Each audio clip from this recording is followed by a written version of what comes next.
Plotzki. I come from Lima, Peru. Actually, I'm Canadian living in Lima. And I want to say, first of all, thank you to Janet and thank you for Davie College for having us. We are going to be in for a wonderful 2 or 4 days here at Davie College. And we're glad that you're with us. So what are we doing here? What is a Google Summit? Well, a Google Summit it's a really good time. It's like a party. You're going to be learning tons of new stuff. You're going to be going, ooh, ah. And what we really want is on Monday, you're going to go into the class feeling pumped about the things you've learned and about bringing new ideas into your teaching. And I know a lot of people in here might already be pumped for Monday. There's a lot of really dedicated teachers. And if you're already excited for Monday, we hope that this summit is going to be gasoline for the fire. You're going to go and feel even better. The boot camp, on the other hand, not a party, not a party. Carla and I are going to be your drill sergeants, and we are going to be putting you through the paces and getting ready to join the Google Teacher Army. So you're going to be sitting in a classroom, in a chair all day, getting a lot of information thrown at you, maybe some of it you're not that interested in. And then at the end, we're going to give you a giant time standardized test that's either pass or fail. Where have we heard something like that before? Anyway, either one, I'm just kidding. Either one of them, the summit or the boot camp, whether you're going to one, both, they're wonderful. And they're going to do a lot for you as a teacher and your skill building, and we're glad that you're joining us. We're at a big time in education, and I feel like we're always at a big time in education. But we're at a time when we have so many avenues in front of us, we just need to decide what is that avenue that we're going to walk down with our students. Are we going to give our kids the opportunity to become coders and to build amazing technology and give them the best skills we can? Are we going to try and teach them to serve their community and become much tighter individuals with their community? Or are we going to try and teach them about themselves and make them more complete, happy individuals? All of them are open, but we need to make a decision what we're going to teach. And it's a very, very big time for Peru as well. So I'm Canadian, but I've actually lived in Peru now for a total of, I think, 10 years. So I've lived in Lima for 6 years, but I actually lived in Peru back in 1989 and 1991. So here's me. I think I'm 7. I think my brother is 8 or 9. We're at Sacsayhuaman. What I love about this photo is everyone in the photo is the exact same height. My dad worked for Southern Peru Copper Corporation in Tocopala. And we got to live through some of like the most difficult years in Peru. Hyperinflation, cholera, and there was Sendero. But I would like to think that actually this past year was as important as that history in Peru. We had the entire country come together for a Blanqui Roji, like I've never seen before. Real solidarity. And I'm not trying to get too political or anything, but we also looked at the past and started to address it as a country. And 2019 is Peru's year. It's Peru's year. And we want the change that this country's feeling in all levels to come to the classroom. That's what we want. So the message of today's keynote is a simple one. It's the kids are waiting. Your kids might be coming to class as they always have. They might be doing their homework for us like they always have.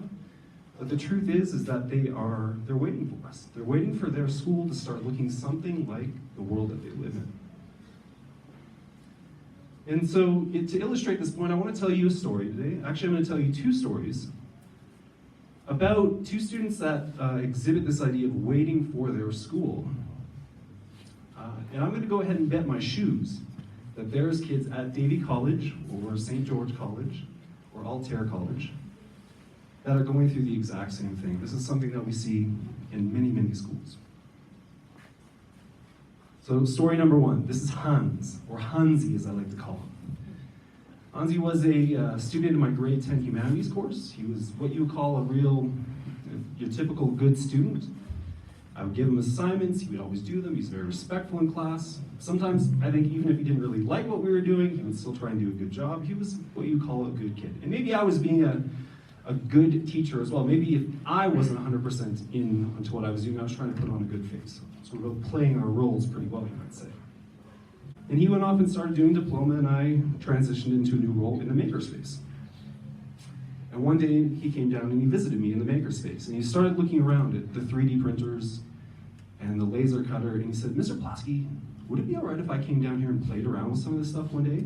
And I said, "Of course, Hans, you're welcome to, but don't you need to be studying for diploma exams coming up?" And he said, "Mr. Plotzki, no, that's okay." And I was like, "Okay, you're welcome to it." Anyway, next day, 6:45 a.m., I come down with my coffee, bleary-eyed, and to my surprise, who's there? It's Hans. He says, "Mr. Plotzki," he's like, "I'm ready to learn about 3D printing now." I said, "Okay, I didn't know." So I started to show him a little bit about Tinkercad and computer-assisted drawing and how he can start designing his own 3D objects. Next day, 6:45 a.m., I come down. There's Hans waiting at the door. And he said, "Mr. Plotzki, I was up all night. I've got a lot of different drafts I want to do. Do you mind if we start printing them?" And I said, "Okay, don't you need to be studying right now?" And he said, "No, Mr. Plotzki, it's okay." He said, "First exam's just group 3, so it's okay, no problem." Anyway, so I showed him how to load and set up a 3D printer. Next day, 6:45 a.m. Before I even get downstairs, I know he's there, because I can hear every one of the 3D printers buzzing away. He's using all of them. And I go inside and I say, "Hans, what are you doing here?" He said, "Mr. Plotzki, I was up all night." He said, "I posted all the designs on Thingiverse, and I've been chatting with people. I have made second drafts, and I need to print them all again." So what was he making? This is what he was up to. This is the first attempt that he had, but he was basically making, as all 18-year-old boys would, he was making a gun for gaming. An ergonomic like rifle that could be expanded with PVC pipes and customized and added onto it.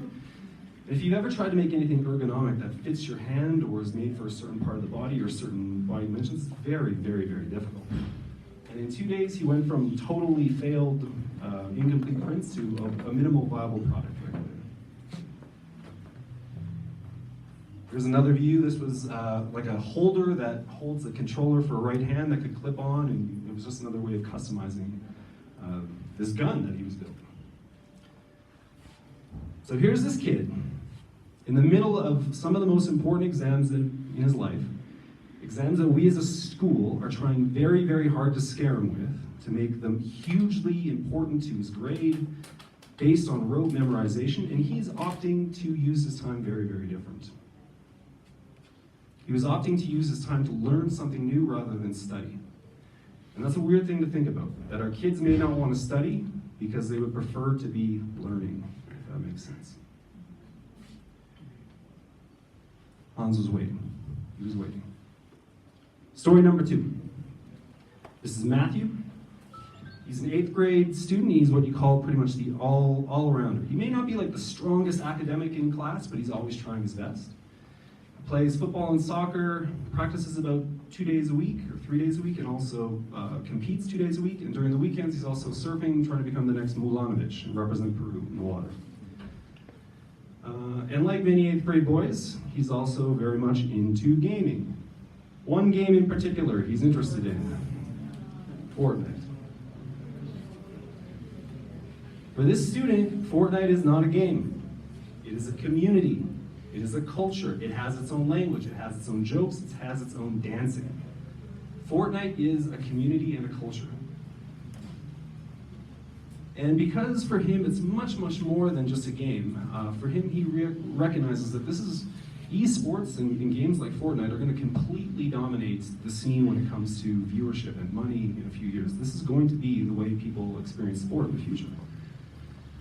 He runs a YouTube channel where he creates videos of himself playing this game and shares it out to a community. Now, he's also a really good digital citizen, and he didn't want 80 teachers from Cajamarca, myself included, looking up his channel and seeing what he's up to. So this is not his actual channel banner.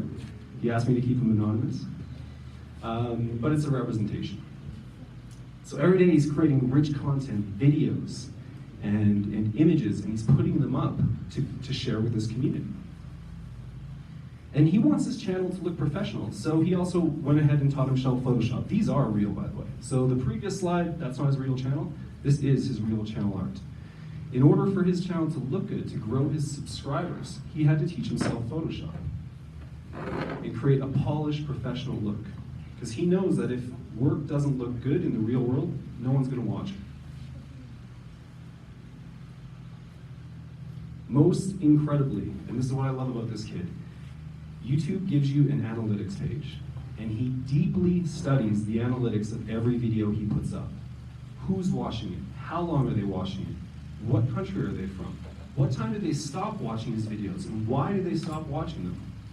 So he's studying data science to make better products. So here's this kid in 8th grade, up to his neck in the responsibilities of being a student and juggling all sorts of activities. 8th graders today are busy people. I think Matthew's busier than I am. I think Matthew's busier than many adults can be. Yet he's opting to spend his time to run a full digital and social media campaign. And he's not doing it to make money, he's not doing it to become famous or anything like that. It's his passion, it's his community. And for that, he's willing to go the extra mile. He's learning brand new skills, he's practicing, studying analytics, and really what he's doing is he's filling in his education that we as a school are leading. It just so happens that in order to run a YouTube channel and run it well, you need to teach yourself some of the most valuable and in-demand skills on the planet right now. And they're skills that his school, your school, my school, this school, all schools were not addressing. He's opting to complete his own education. Matthew is waiting, for sure. So, the two projects that I just described, I want to go ahead and say, first of all, I realize that they're very privileged. So to have access to 3D printers and just fire off as much as you want is not something that every student can get to do. But that said, the attitudes, the drive, the passion that these kids were showing is pretty much, it's undeniable in terms of learning. And it's something that I, as a teacher, would kill to say is happening in my classroom. If I could show work like this and say, this is what my students are up to, they're analyzing data, they're prototyping and working with professionals, they're creating, on their own initiative, creative, beautiful work, and sharing it with a real community, I would love to have that. I would put that on the front page of my school's website. And people who study what the world is going to be like when our kids graduate say that these are the skills that they're going to need, the exact same skills. My question is, how do the kids know? How do the kids know to study exactly what it is the world is asking for? It's because they are trying to participate in the real world, that's why. I'm going to close today by talking about this guy and a quote from him. His name is Jamie Kassup. Has anyone ever heard of Jamie Kassup before? He's the head of all Google education. So all of this stuff you see around us, he is the man at the helm. A quote from Jamie says, "Don't ask students what she wants to be when she grows up. Ask her what problem she wants to solve. Then give her the environment to build the knowledge, skills, and ability she needs to solve them." Let your kids identify the problems that they want to solve.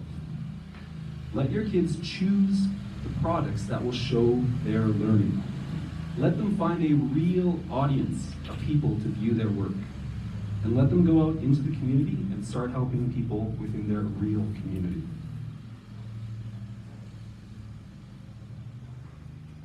And we teachers have a role in this as well. It's time for us to start embracing our role in modern education as well. We need to play our part. The students have a part, parents have a part, administrators have a part, the state has a part, and we have a part. We need to touch base with our own passion for learning. Make sure that it's well connected. I know all teachers in here love to learn. We need to make sure that passion, that fire is burning bright. We need to start passion projects from scratch. We need to learn brand new things totally from scratch. We need to open up our classrooms and let people come in and share the space, let people teach in our classrooms. And we need to be mentors and mentees with other teachers around us. And I really hope that this summit is an opportunity for us to start doing that, or doing it more, or doing it better. The kids are waiting, because the kids are waiting. Let's go meet them. Thank you.